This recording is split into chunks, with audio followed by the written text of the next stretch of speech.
সম্প্রতি আন্তর্জাতিক রাজনীতির অঙ্গনে এক নতুন উত্তেজনা জন্ম দিয়েছে যুক্তরাজ্য সহ 5টি দেশের যুগপত সিদ্ধান্ত। এই দেশগুলো হলো যুক্তরাজ্য, অস্ট্রেলিয়া, কানাডা, নিউজিল্যান্ড এবং নরওয়ে।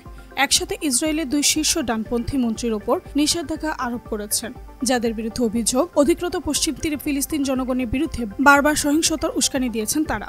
নিষেধাজ্ঞার আওতায় পড়েছেন ইসরায়েলের জাতীয় নিরাপত্তা মন্ত্রী ইতামার বেন গভির এবং অর্থমন্ত্রী বেজালেল। এই দুইজনকে এখন থেকে যুক্তরাজ্যে প্রবেশ করতে দেওয়া হবে না। তাছাড়া যুক্তরাজ্যে তাদের যে কোনো সম্পদ বাজেয়াপ্ত করা হবে। দীর্ঘদিন ধরেই অভিযোগ উঠেছে, পশ্চিম তীরে উগ্র ইসরায়েলি বসতি স্থাপনকারীদের মাধ্যমে ফিলিস্তিন জনগণ নিত্য সহিংসতার শিকার হচ্ছেন।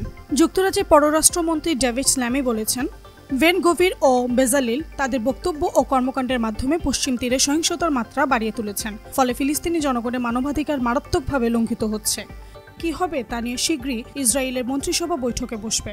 মার্কিন যুক্তরাষ্ট্রের প্রতিক্রিয়াও এসেছে।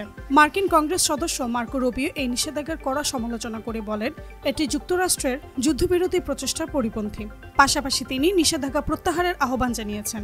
উল্লেখযোগ্য বিষয় হল, ইসরায়েলের বর্তমান জোট সরকারে টিকে থাকার জন্য বেন গভির ও বেজালিন দলীয় সমর্থন অত্যন্ত গুরুত্বপূর্ণ।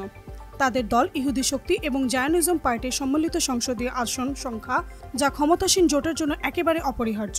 এই দুই মন্ত্রীর বিরুদ্ধে নিষেধাজ্ঞার গুঞ্জন বহুদিন ধরেই চলছিল। তবে গাজা যুদ্ধের 20 মাস পার হওয়ার পর আন্তর্জাতিক চাপ ক্রমাগত বাড়তে থাকায় অবশেষে এই কঠোর পদক্ষেপ নিল পশ্চিমা দেশগুলো। এদিকে লিবারেল ডেমোক্রেটের নেতা স্যার অ্যান্ড ডেভিড নিষেধাজ্ঞাকে স্বাগত জানিয়ে বলেন, এমন পদক্ষেপ আরও আগে নেওয়া উচিত ছিল, কারণ ফিলিস্তিনিদের প্রতি এই সহিংসতা ও নির্যাতন দীর্ঘদিন ধরেই চলে আসছে। ইসরায়েল ফিলিস্তিন সংঘাতের বর্তমান প্রেক্ষাপট এবং এই নিষেধাজ্ঞা আন্তর্জাতিক কূটনীতির গুরুত্বপূর্ণ দিক নির্দেশ করছে। অনেক বিশ্লেষক মনে করছেন, ভবিষ্যতে আরও বড় ধরনের চাপ আসতে পারে ইসরায়েল সরকারের ওপর, বিশেষ করে বসতি স্থাপন ও মানবাধিকার লঙ্ঘনের প্রশ্নে।